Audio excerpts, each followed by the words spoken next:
Hey, good morning channel, welcome back. It is a beautiful Thursday morning and I am not on my way to work.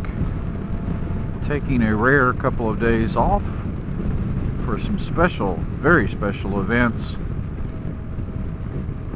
starting today.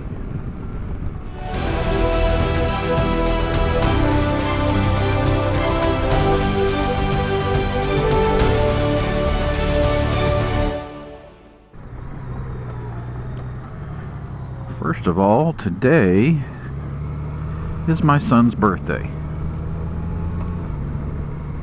And in addition to it being his birthday, he is graduating from high school today.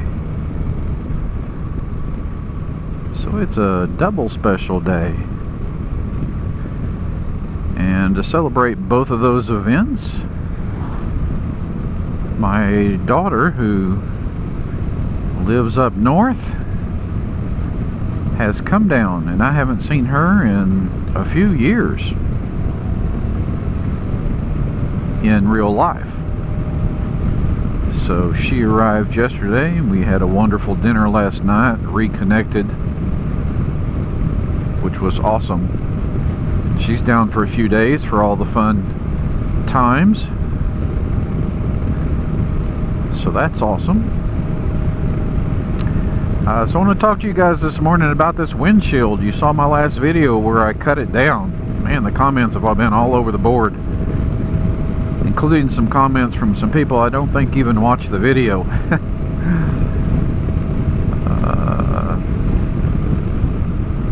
Some comments questioning how I did it. Some people use a Dremel tool. I don't own a Dremel tool.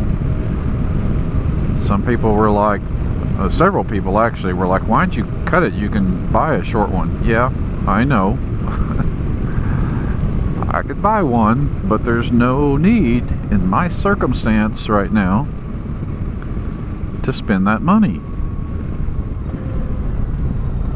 Because number one, this was a second windshield not being used in a box, the stock windshield, because my normal regular windshield is the F4 Customs awesome windshield that I will normally use.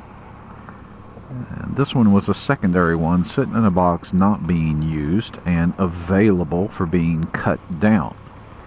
Secondly, why I don't need to buy one is if this had totally failed,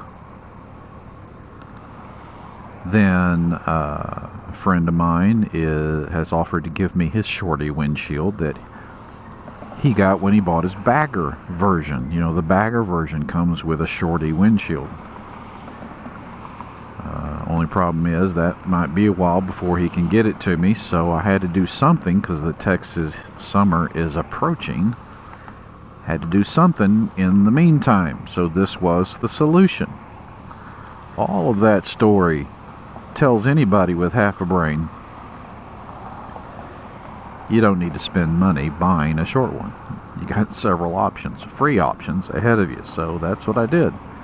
And I gotta tell you, it is sort of a hillbilly hack here with this cut line. It's not terrible, it's not perfect. I don't care if it's perfect. I said up front, I don't care if it's perfect. But I am really enjoying this short windshield. When it's in the down position like it is right now, I feel the full blast of wind on my chest right here. That's exactly what I wanted. In the summer, you know, it's still going to be hairdryer heat hitting you in the chest, but at least it's some wind hitting you in the chest. But when I ride with this windshield in the up position, let's raise it up. That position, look how high up it goes. In that position, I don't feel anything in here. I feel wind going through the vents in the top of my helmet.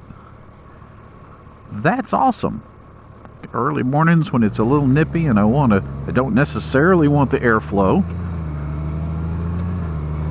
through my vest, through my jacket. I can raise that up like it is now, and the wind is hitting my helmet and coming in these vents, keeping my head cool. That's cool.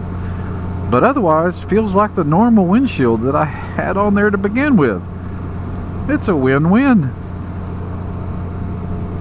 Now I'm going to lower it back down because I enjoy that wind. And let me tell you, the field of view, not even seeing a windshield, harkens back to my VTX 1800 days, where for a while it was a naked bike.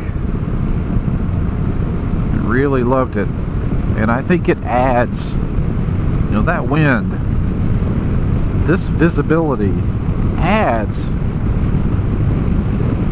to the motorcycle vibe. This is not a permanent thing. This is a summer riding thing. If I'm going on a long trip across state lines, yeah, absolutely, I'm putting that F4 back on. But this was a good move. This was a free move. And a really good solution. So there is that. Okay, I'll give you guys an example. You can probably hear the wind coming through the microphone right now with this windshield, this short windshield all the way down. Listen to what happens when I raise the windshield. You see what happens? You're hearing very little wind right now. That's exactly how it feels. Oh, this was a really good solution. Back down we go.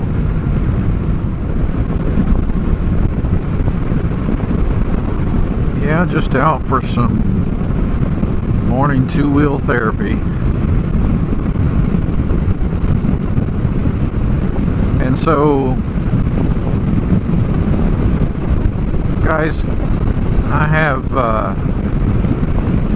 an unspoken prayer request for a couple of good friends that you would probably recognize, but out of respect for their privacy, I'm not going to talk about names or situations. But when you're giving your prayers up today or this week, just include a couple of unspoken prayer requests from me. I would appreciate it.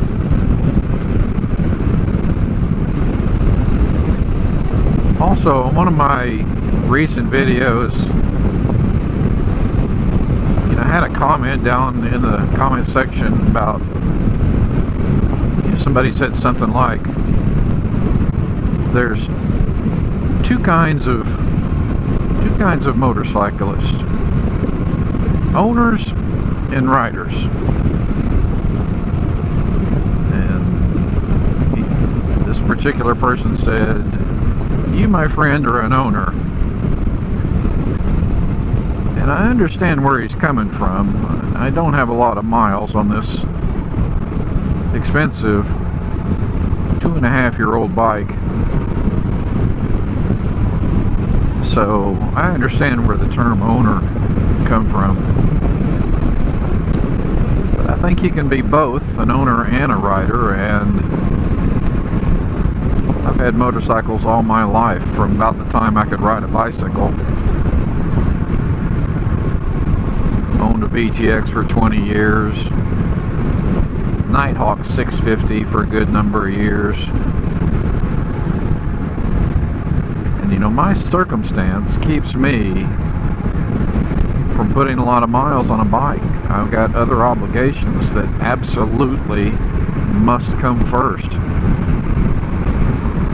Those obligations mean I can't just hop on a bike and take a 2-week trip somewhere, or month-long trip somewhere across the United States, much as I would love to. It's just not in the cards for me.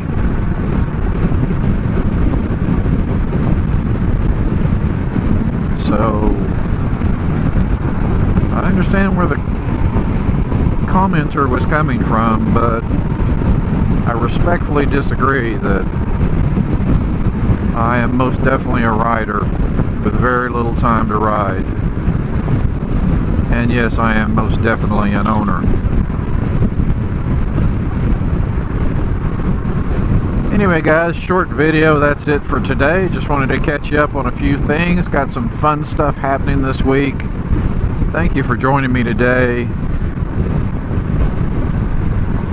If you are new to this channel, please consider subscribing. It costs you nothing. If you are a returning viewer, thank you so much. You know how much I appreciate you guys coming back week after week. And we'll talk to you again soon, folks. Until then, ride safe. God bless.